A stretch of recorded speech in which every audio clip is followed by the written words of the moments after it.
Você saberia identificar se a sua autoestima é realmente alta? Quando eu era adolescente, eu aprendi que ter autoestima alta era olhar no espelho e gostar do que eu estava vendo ali. Então eu sempre me preocupei em ir para academia, eu sempre me preocupei em me arrumar, em manter a minha aparência boa, porque eu entendia que isso era o amor próprio. Aí depois, quando eu fiquei um pouquinho mais velha, eu entendi que o amor próprio era gostar da minha própria companhia.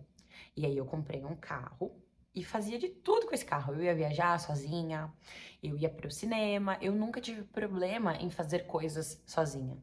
Eu não era aquela pessoa que precisava ter a companhia de alguém, sei lá, para ir ao mercado.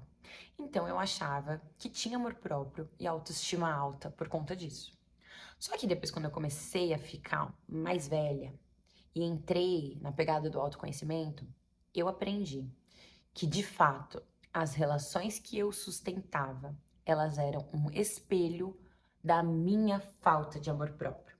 E aquela história que eu conto pra você sempre, que eu achava que eu tinha o dedo podre, aquilo era só um reflexo do meu próprio sentimento de inferioridade com as pessoas e com a vida.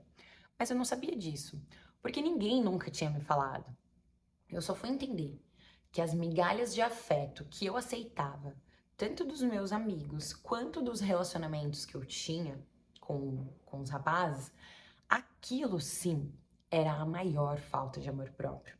Então eu quero falar com você sobre como você pode fazer para identificar se as suas relações estão sendo de fato relações nutritivas que te preenchem, que podem te preencher, ou se essas relações são migalhas de afeto e você está sustentando esse tipo de relacionamento na sua vida porque, infelizmente, a sua autoestima está baixa e você não está sabendo reconhecer.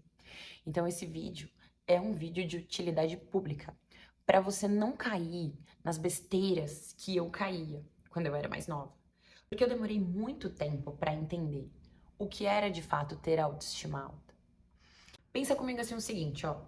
Quando a gente é novo, a gente sustenta a ideia de que o amor, ele é intenso e a intensidade é uma coisa boa.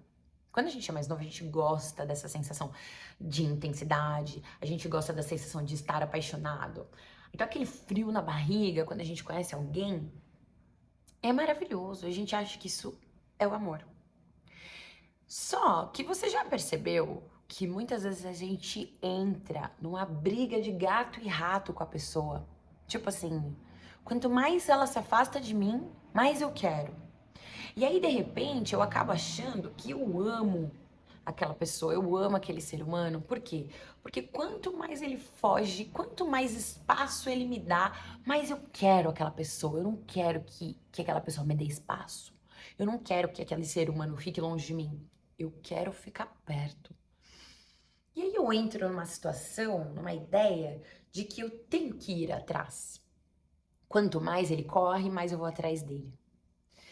E a gente entende que isso é amor, a gente entende que essa intensidade faz bem. Só que conforme a gente vai crescendo e evoluindo, e a gente entende o que de fato é amor, a gente começa a compreender que o amor, ele não dói. E o amor, ele não é intenso. Completamente diferente de quando a gente é novo. Que aquela intensidade é o que de fato caracteriza a nossa percepção de estar gostando de alguém.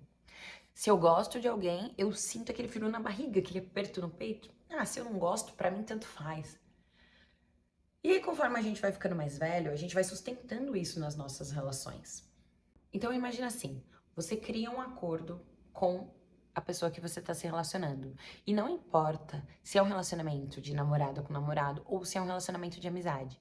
Todos os relacionamentos precisam ter acordos. E esses acordos, eles precisam estar bem definidos. Imagina que você faz um acordo com seu namorado de que vocês não vão curtir fotos de outras pessoas de biquíni, por exemplo, tá? Vou dar um exemplo aleatório. Isso era um acordo que eu tinha com meu marido lá no comecinho do meu casamento, anos atrás. Imagina que você faz esse acordo com o seu namorado. E aí o seu namorado não cumpre esse acordo. Ele não cumpre uma vez, ele não cumpre 2 vezes, e aí você precisa ficar o tempo todo relembrando o seu namorado de que você tinha feito aquele acordo, você tinha pedido pra ele: "Olha aqui fulano, você lembra que no começo do nosso casamento, no começo do nosso namoro, a gente tinha combinado que a gente não ia curtir foto de outras pessoas de biquíni, por exemplo, porque me magoa?" Pode ser que para algumas pessoas isso seja irrelevante, mas para outras é muito relevante. Para mim, como eu disse no começo do meu relacionamento, era relevante. Se eu precisasse ficar relembrando meu marido todas as vezes disso, pode ter certeza que hoje a gente nem estaria mais casado. Porque com o passar do tempo, eu descobri que o amor próprio é cumprir os meus acordos, primeiro, comigo mesma. Antes que eu cumpra os meus acordos com o meu marido e que ele também cumpra comigo, eu preciso cumprir. Então, se de fato eu precisasse ficar relembrando ele o tempo todo das coisas que eu não gostava, das coisas que eu não gostaria que ele fizesse ou das coisas que eu não gostava que ele fazia, eu não teria como sustentar um relacionamento desse. Porque é óbvio que se ele não estivesse disponível para cumprir acordos mínimos que a gente tivesse feito ali no começo, estaria mais óbvio ainda que esse cara, infelizmente, ele não seria para mim. Por quê? Porque eu me amo em primeiro lugar. E a partir do momento que eu me amo em primeiro lugar, eu preciso honrar primeiro o meu acordo. Qual era a ideia principal ali? Eu quero um cara que sustente o posicionamento de respeito. Esse precisa ser o primeiro acordo. Respeito. E se aquela atitude dele estivesse me desrespeitando, se ele não parasse, se eu precisasse ficar o tempo todo relembrando, eu estaria me desrespeitando. E não tem como alguém respeitar você se você não se respeita. Não tem como alguém cumprir os acordos com você se você não cumpre o acordo. E ficar falando da boca pra fora, isso é uma coisa que qualquer pessoa faz. Mas o que você precisa fazer de fato para que a outra pessoa entenda que você realmente vai cumprir? Se você falar, eu vou fazer tal coisa, ou se você falar, eu não vou fazer tal coisa. Se aquela pessoa perceber que você realmente vai cumprir o que você falou, pode ter certeza que ela vai passar a te respeitar. Porque você se respeita. Isso é uma energia. Isso é um sentimento. Então, por mais que eu amasse o meu marido e por mais que eu quisesse manter o meu relacionamento com ele, por mais que eu achasse ele lindo, maravilhoso, incrível, eu me colocava em primeiro lugar. E eu teria coragem de ir embora se eu visse qualquer coisa que pra mim soasse como desrespeitoso. Qualquer coisa. Então, se ele descumprisse o acordo, se eu entrasse no Instagram e eu visse que ele tava curtindo ali uma foto de menina de biquíni, que pra mim era algo muito importante, eu iria embora. Eu iria falar pra ele: olha aqui, ó, tá vendo isso daqui? A gente já não tinha combinado que não era pra você fazer? Então é isso. Não ia poder passar desapercebido por mim, porque qualquer coisa que eu fizesse ali naquele momento onde eu estava construindo a minha autoestima e onde eu estava construindo um respeito no meu casamento, qualquer coisa que passasse ia ser um sinal muito claro para ele de que eu não cumpro as minhas promessas e de que eu não cumpro os meus acordos. E se aquele sinal para ele ficasse claro de que ele poderia fazer qualquer coisa, que eu estava à mercê dele. Ele nunca ia perceber que eu sou uma mulher realmente pra ser respeitada. Ele nunca ia entender isso. Porque na cabeça dele, o sinal que eu iria passar seria de que ele poderia fazer o que ele quisesse. Que o meu amor por ele era maior do que o meu amor por mim. Então ele poderia pintar e bordar que eu iria passar por cima dos meus princípios, das minhas vontades, das coisas que eu planejei pra mim. Eu iria passar por cima para estar com ele.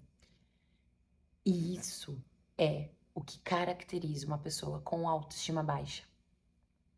Se de repente você está atraindo homens ou mulheres, se você está atraindo relacionamentos, porque pode ser um relacionamento de amizade também, onde você precisa forçar a barra para estar com a pessoa, isso é um sinal de que você está sim em um relacionamento abusivo, de que você está sim com uma parte ali de uma autoestima baixa. Porque quando a gente tem medo de perder alguém, esse é o maior sinal de que nós já nos perdemos primeiro. Então, hoje em dia, eu entendo que todas as pessoas que estão na minha vida, inclusive os meus amigos, eu entendo que eles estão livres para ir e vir. E que se hoje eles decidirem não me respeitar, que se hoje eles decidirem não entregar para mim o mínimo que eu preciso, que é, de repente, se a gente combinou algo, cumpre. Você combinou de fazer tal coisa comigo, cumpre. Se você não for conseguir fazer, me avisa, sabe? Não é uma prisão. Não é no sentido de estar preso.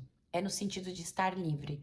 Mas se você não tem o mínimo de respeito e consideração por mim, para me comunicar o que é que você precisa, para que eu entenda, para que a gente converse, para que eu exponha as minhas vontades, você exponha as suas vontades e a gente consiga comunicar um para o outro o que está acontecendo. Se não tiver um mínimo de diálogo para mim hoje em dia e diálogo com clareza, eu não consigo manter um relacionamento desse jeito. Nem uma amizade e nem um relacionamento como, por exemplo, o meu casamento. Então, aqui em casa, as coisas são muito claras. A gente conversa, principalmente eu. Eu tenho essa comunicação bem clara, não só com meu marido, mas com as pessoas, com os meus amigos.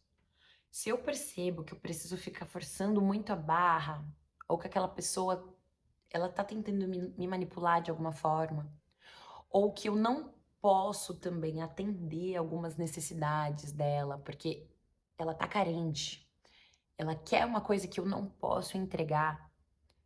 Pra mim, forçação de barra não tem como sustentar um relacionamento.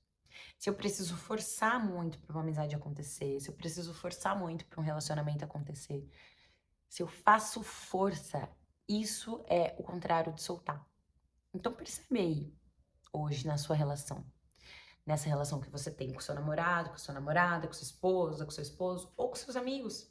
Como é que tá isso? Você precisa forçar demais para que a relação aconteça? Você é a pessoa que fica só o tempo todo mandando mensagem? Ou você é a pessoa que precisa cobrar demais? Você precisa cobrar, você cobra atenção, você cobra afeto, você cobra carinho. Você é essa pessoa que precisa ficar cobrando para que as coisas aconteçam? Então, infelizmente, as coisas não estão fluindo. E quando a parada não tá fluindo como deveria, quando você precisa forçar a barra para a coisa acontecer, isso é o contrário de soltar. Isso é o contrário do flow. Sabe o flow? Sabe o tal do Wu-Wei? Que é a parada que flui no tal? Que é onde você não precisa agir, é a ação pela não ação. As coisas acontecem de uma maneira leve, as coisas acontecem de uma maneira fácil. Isso é o contrário de intensidade. Porque quando a gente é novo, a gente acredita que a intensidade é amor.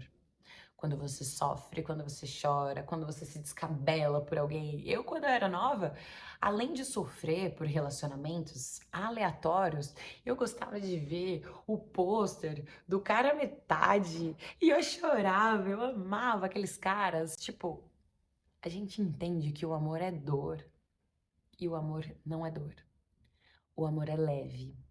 E eu não sei se de repente você tem ouvido isso, ou talvez você nunca ouviu isso. Ou se você ouve, pode ser que você ouça de pessoas que não têm um relacionamento. Mas eu tô aqui pra falar pra você que dentro de um casamento que já dura 7 anos, eu vivo um relacionamento sem dor. E nisso, eu posso te garantir que realmente não existe intensidade no sentido de Eu não sei o que vai acontecer. Não sei se ele vem, não sei se ele não vem. Será que ele vai querer? Será que ele não vai querer? Não existe essa intensidade. E as pessoas confundem isso, porque o amor, ele é brando mesmo. O amor, ele não é intenso. O amor de verdade é aquela sensação de que você pode contar com aquela pessoa. E de que aquela pessoa, sim, ela vai estar ali. Ela vai estar ali pra você. Ela vai estar ali se você ficar doente. Ela vai estar ali cumprindo os acordos sem que você precise se esforçar para isso. Sem que você precise fazer força para isso. Quando você estipula um acordo com alguém, vocês dois se esforçam para que cada um faça a sua parte. Você não vai precisar se esforçar para o outro fazer a parte dele. Porque ele mesmo tá se cuidando, tá se curando. Ele mesmo tá se esforçando para fazer a parte dele. E aí você precisa só se preocupar com a sua. Você precisa só se preocupar com você. Em você se melhorar, em você se cuidar, em você se curar, para que você se torne uma pessoa melhor. Quando você entende que autoestima e amor próprio é isso, é você não precisar se preocupar com o outro, você entende que a força para melhorar, ela vem de você para você. Ela não vem de você para o outro. Você não precisa se esforçar para que o outro esteja bem ou para que o outro se torne uma pessoa melhor. Esse olhar, ele tá o tempo todo voltado para dentro.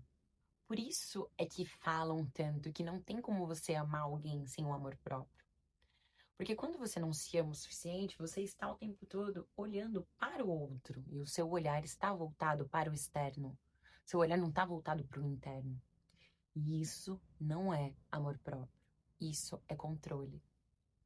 Quando você precisa o tempo todo ficar vendo o que a pessoa está fazendo, controlando as ações, controlando as atitudes, para que ela faça tudo certo, para que o seu relacionamento dê certo. Isso é controle. Agora, quando você solta e se a pessoa quiser errar, ela pode errar, porque ela tem espaço para errar.